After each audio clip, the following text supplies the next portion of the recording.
সর্বোচ্চ তাপমাত্রা 43 ডিগ্রি, যা রীতিমতো রেকর্ড। তিলোত্তমা সহ গোটা দক্ষিণবঙ্গেই 40 ডিগ্রির উপর তাপমাত্রা, কোথাও 45 পার হয়েছে। বুধবার সানস্ট্রোকে মৃত্যু হয়েছে দমদমের বাসিন্দা 30 বছরের এক যুবকের। এই অবস্থায় রাজ্যবাসীকে তাপপ্রবাহ নিয়ে বিশেষভাবে সতর্ক করেছে আবহাওয়া দপ্তর। আপাতত শনিবার পর্যন্ত তাপমাত্রা আর না বাড়লেও একই রকম থাকবে বলে জানিয়েছে আবহাওয়া দপ্তর।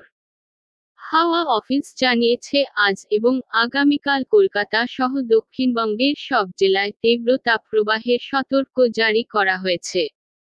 এরপর অবশ্য আবহাওয়ার বদল আসবে।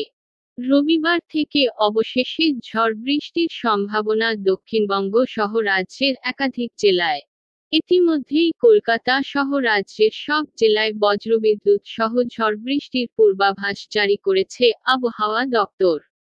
কালবৈশাখীর তাণ্ডব চলবে জেলায় জেলায়। হাওয়া অফিস জানিয়েছে রবিবার অর্থাৎ 5ই মে থেকেই বৃষ্টি শুরু হতে পারে দক্ষিণবঙ্গে। চলতে পারে টানা 3 দিন, যার জেরে দক্ষিণবঙ্গে তাপমাত্রা কমারও সম্ভাবনা তৈরি হয়েছে।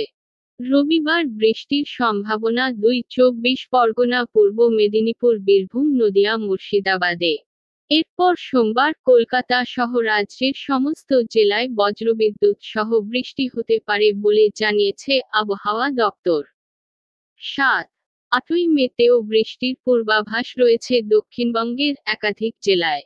আবহাওয়া দপ্তর সূত্রে খবর, ওই সময় গাঙ্গেয় দক্ষিণবঙ্গে প্রচুর পরিমাণে জলীয় বাষ্প ঢুকবে। উত্তর গোলার্ধে তৈরি হওয়া অক্ষরেখা দক্ষিণ দিকে আসবে, যার প্রভাবে বৃষ্টি হবে। আজ ও আগামীকাল উত্তরবঙ্গের দার্জিলিং, কালিম্পং এবং জলপাইগুড়িতে বজ্রবিদ্যুৎ সহ বৃষ্টির সম্ভাবনা।